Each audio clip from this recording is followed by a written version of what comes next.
you can't see, that's who they are, you know what I Yep. mean? So when you were telling me a bit about it, but if we were to break it down, where did Andy Mann's club come from? Or where did it stem from? Yeah, so the short version is back in April 2016, my brother-in-law took his life, my partner's little brother. It was devastating, and I've told it many times that, you know, hearing my little boys screech when we let him know that his uncle had died were horrific, right? Were really tough. And it then led me to re-challenge everything that I was going around talking about, like about being a positive energy, having these positive mindsets. What's next? I remember thinking, like, it's all bullshit because you can't bring Andy back. And then after a bit of self-talk, I said, no, like, what's next in you can't bring Andy back? It's what can you do next? And I remember driving to my mother-in-law's house and I said to my missus, and this was really shortly after, it might even have been hours after, if not days, we need to do something in Andy's name, like, we need to do something, like, it's bullshit that he's just gone and took his life. I was really angry. Like, how do you just go do that? We were at his house day before, like, it don't make sense.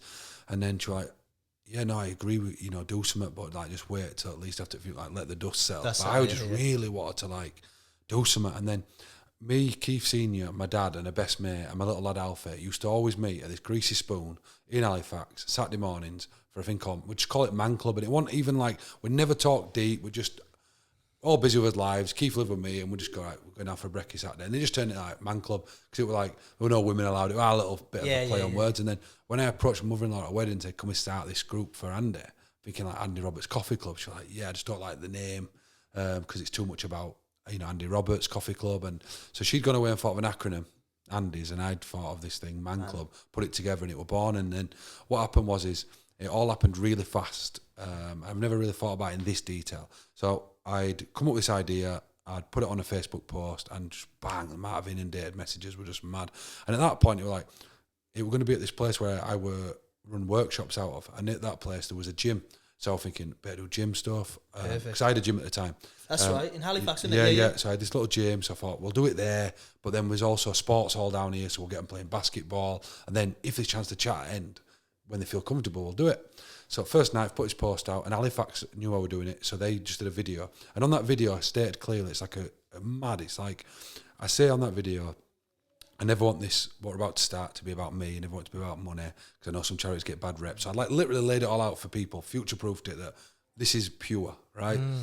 Then Sky Sports got hold of it, and then they were like, oh, we'll do one with you. And it's mad when you watch that video back, because they show it on a 5-year, on this video we've got, and they show that clip, and it's weird how you talk about talking things into existence. Yeah, man. At that point, we'd never even had a group. It was about 4 hours before we were about to do his ever first group. And I said, I'm really nervous about it. The words go something like, I'm really nervous about tonight because I don't know what's going to happen. But all I know is that if people want to set one of these up in Manchester or Leeds or Scotland, well, we've all got groups now. There's only one that still ticks people off and off. We haven't got Nottingham. I don't even know why I said Nottingham. They really want to get Nottingham done, so all the vision is complete. But it was like I'd spoke, and I even talk past tense in that video. Like, it's amazing to look about what we've done. You're speaking as if it's already happened, and wow. We'd not done it. And then the first night happened, and when I was thinking about having to do sport, I'm playing with this ball. A couple of mates had come to support me. Anyway, 9 guys are in there. Next minute, some guy goes, throw that ball here, threw it to him, bang, told his story. And then it just flew around, and that night, real powerful, 9 guys had shared the story. So a week after 15 men came, they all shared the story, and I'm like, shit, we're onto something. So I did a campaign then called It's Okay to Talk, where he took a selfie with an OK sign.